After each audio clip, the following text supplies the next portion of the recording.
So let's jump into your passion project, you housing patients. For one, what's the name of it? And then how did you get started with this project? So the name of my nonprofit is Paint the Town Purple in honor of Jimmie, and that is actually named after my mom who died with pancreatic cancer. The home that we have the residence in is called Cookie's Place. Cookies was my mom's nickname. And how I got into it was actually a combination of things. So my mom was a geriatric nurse, as I mentioned before, and she wanted to retire and open a huge nursing home. That was something that she kind of started the plans on, and she was diagnosed with cancer, so she wasn't able to complete that. That was never something I wanted to do. I was never interested in that at all. And I did work in a nursing home setting for a short period of time, actually for like 5 years.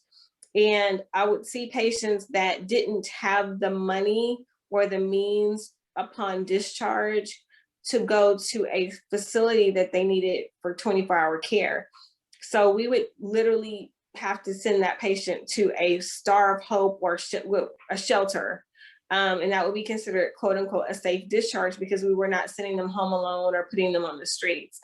Didn't really sit right with me because obviously if you put someone in a shelter, yes, you're going to a safe place, but who's there to monitor medications? Who's there to make sure they're not, re-hospitalized? Who's there to make sure they're compliant?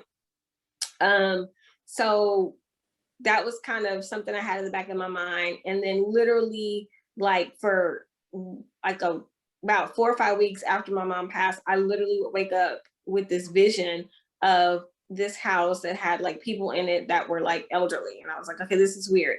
Ironically, that would happen every morning the same time my mom died, which was 6:55 a.m. And so it was just like this really weird vision.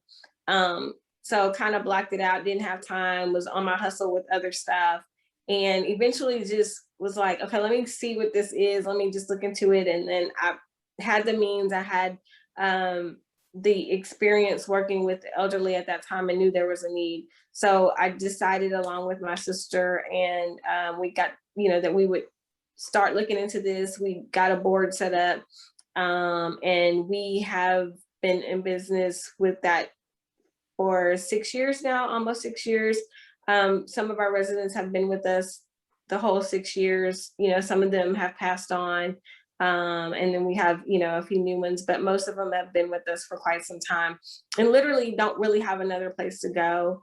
So it's kind of like the passion called me. I didn't necessarily call the passion, it was a need and a vision.